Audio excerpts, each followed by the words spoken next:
him! Uh-oh. Crash Bandicoot, the Insane Trilogy. So this is a collection of PS4 remakes for the first three Crash Bandicoot games. So Crash Bandicoot 2, Cortex Strikes Back, and Crash Bandicoot Warped, which were all PlayStation exclusive titles. And then there's Crash Team Racing and Crash Bash, which were also PlayStation exclusive titles, but they're not part of this deal because no one cares about those games. Nobody. Shut up. I don't care if you're a fan. Anyway, so this is a remake and not a remaster, so this is from the ground up, remade the new code and so on, and just trying to match the old games. And they do a very good job of it. It seems very one-to-one to me. I'm not seeing anything hugely different. It still feels the same way, it still plays the same way in my opinion. I think a lot of people are being shocked, a lot of reviewers are being shocked that Crash Bandicoot is hard. The first one anyway, it's a tough game. It's a tough platformer for a lot of reasons. I think a lot of those reasons are that it was so early in the PlayStation's life cycle. This is 1996 was the original game. So developers still kind of getting to grips with 3D movement. Some of them have nailed it, some of them have not. You know, there's no cookbook, there's no guidebook for how to do 3D movement yet at that time. There is now. And very quickly afterwards there was, but at the time everyone was still kind of teething with it, struggling with it. So for that reason, at least, Crash Bandicoot 1 is quite difficult. It's noticeably more polished than 2 and warped. And you're seeing a lot of reviews like, oh my god, this is so hard. It's like the Dark Souls of platforming, and you know, well, whatever. Describing things as the Dark Souls of whatever is just stop. Please stop doing that. Look, it is hard, but whatever. These old school platforming games, they're all hard. So some changes. Nothing in the code really. As I said, it still plays the same way. The only big change is that it's an analog control. You know, the original PlayStation didn't have analog sticks, it only had the directional pad, and you can still use the directional pad if you still want to go old school and you want the real, true feel of the original Crash Bandicoot. You could just buy the original Crash Bandicoot in PS3. But anyway, or PS1, if you really want to go all the way back, sure, why not? And then the other change, or one I wasn't aware of, maybe it wasn't the original, I don't think it was. It couldn't have been, actually. You can play as Coco Bandicoot. You can swap out Crash Bandicoot and play as the sister. I was going to say maybe it was in the original, but it wasn't because the character wasn't introduced until the second one, so it couldn't have been. And you can play as her in the first Crash Bandicoot, which is cool. I'm having a lot of fun with it. I haven't touched Warped yet. I only got this a couple of days ago, but you know, it's Crash, and I haven't flung the controller at the wall yet, so you know, I'm sure that's coming when I start doing time trials.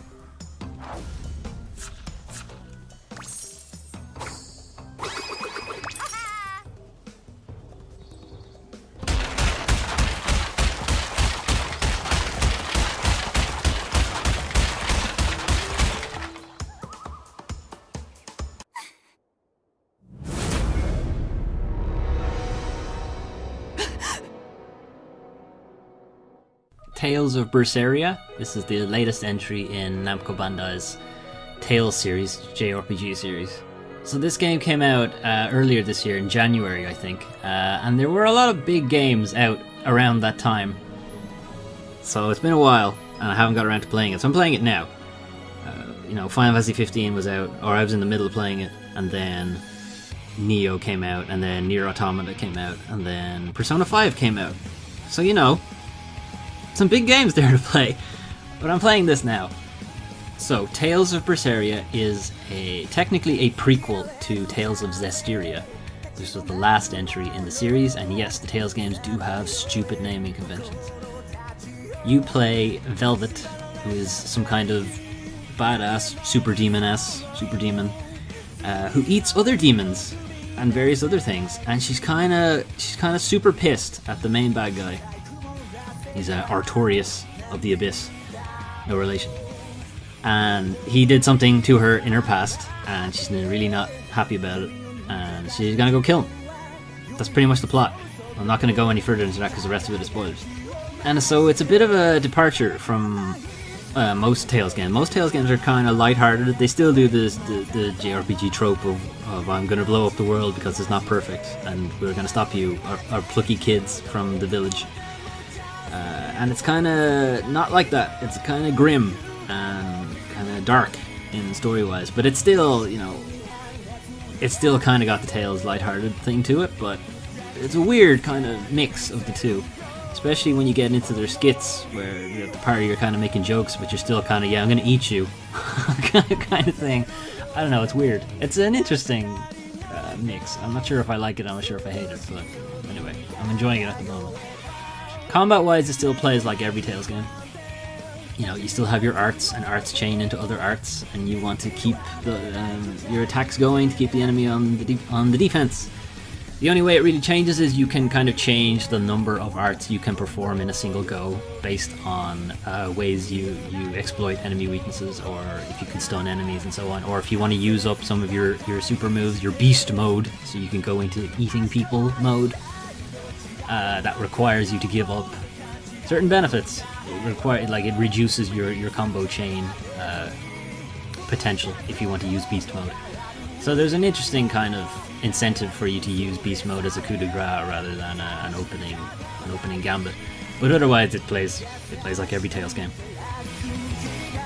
One thing I'm having a problem with is the game takes a while to get going, and that doesn't really bother me that much because I've played Persona, and Persona took forever to get going, but it ended up being a very good game. So I'm going to give it the benefit of the doubt for that. But what I'm not liking is the way it presents its systems, because it appears to be, and at least with Zestiria I felt the same way, everything needs to have a system now. And it really doesn't.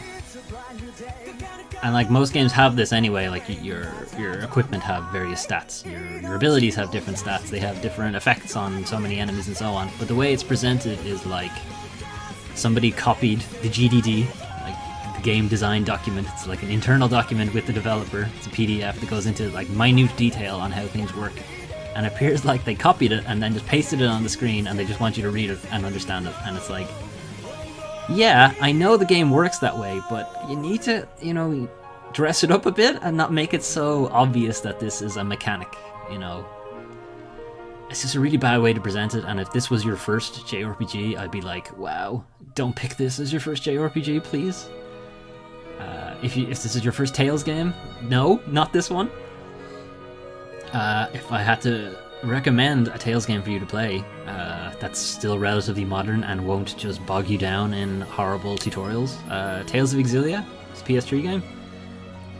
It still has a lot of that kind of tutorial stuff, but it's not as bad, and it's still relatively modern. I would say give that a go. It's actually a pretty good game. I like that a lot, even if it is tropey as fuck. And so is this one, so are all the Tales games. Something else to mention, this is a co-PS3 and PS4 game in the same way Persona 5 was. And that's mostly to do with the PS3 being so popular in Japan that the install base is still relatively huge there. But I really hope that they kind of push past that at some point now, because the Tales of Exilia and Tales of Exilia 2 and Tales of Zestiria and Tales of Berseria all look like they're the same game. You know, they look like mods of each other, and it's kind of getting annoying right now. So, you know, move on, please. Get a new engine.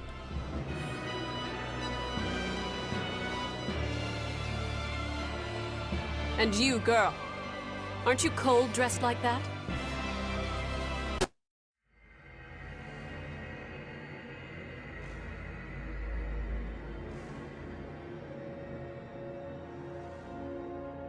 This is the Rise of the Necromancer DLC for Diablo 3. So this pack adds the Necromancer class to Diablo 3, coming from Diablo 2. It's a big fan favorite character class, and people were kind of miffed that it wasn't included in basic Diablo 3, if you like. So he's here now, and you get to play as him, and it's pretty fun. So he is a kind of pet character class. By that I mean he doesn't really engage enemies himself. He kind of summons other things and they engage the enemy. So being a necromancer, he summons undead things. So got my party of skeleton bros just demolishing enemies. It's a lot of fun just walking around with all your skeleton pals. You can get other things like a big kind of bone golem walking around the place and other things.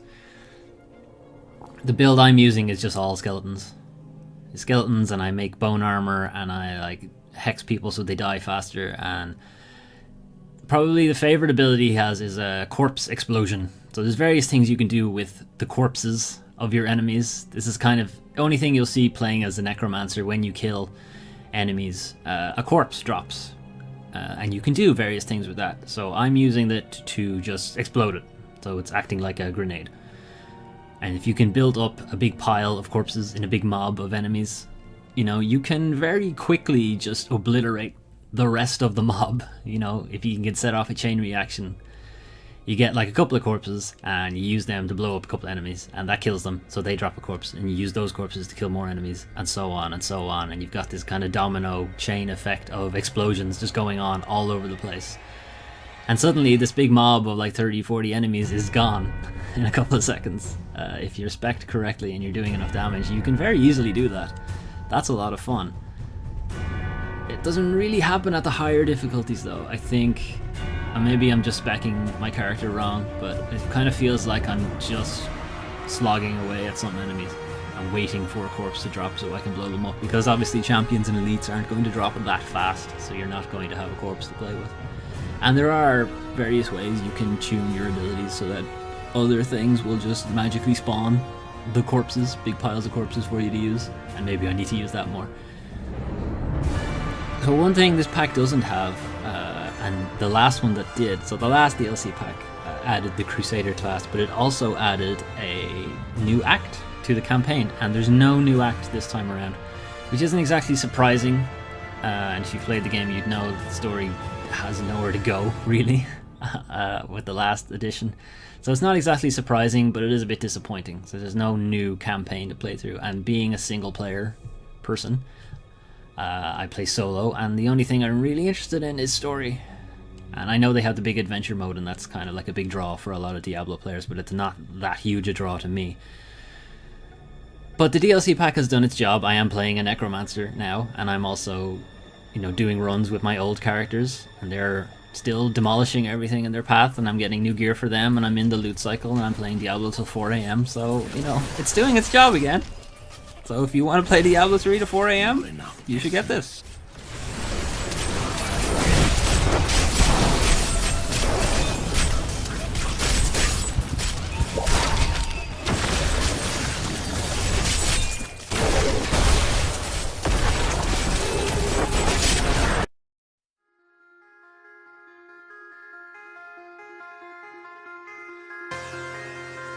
Nex Machina from Housemarque.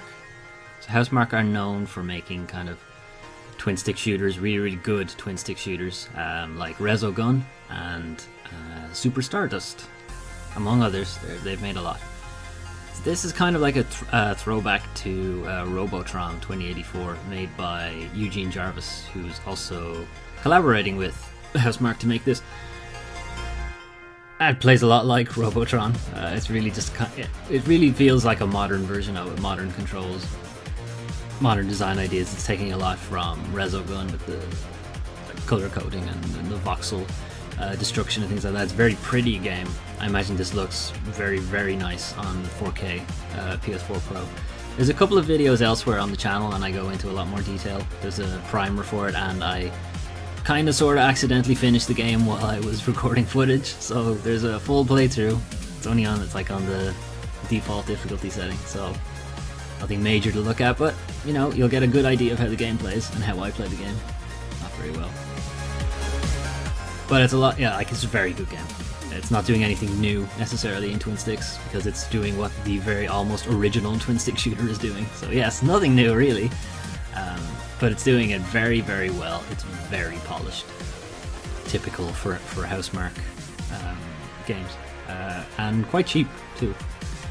It's not a full-priced game, so I would recommend getting your hands on it, because I'm having a lot of fun with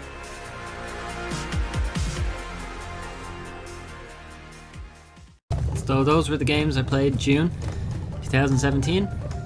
Looking at next month, nothing major in the releases. There's Final Fantasy XII Zodiac Age that I will be getting, but that's pretty much it for me. Hopefully something else will come up, otherwise back into the backlog.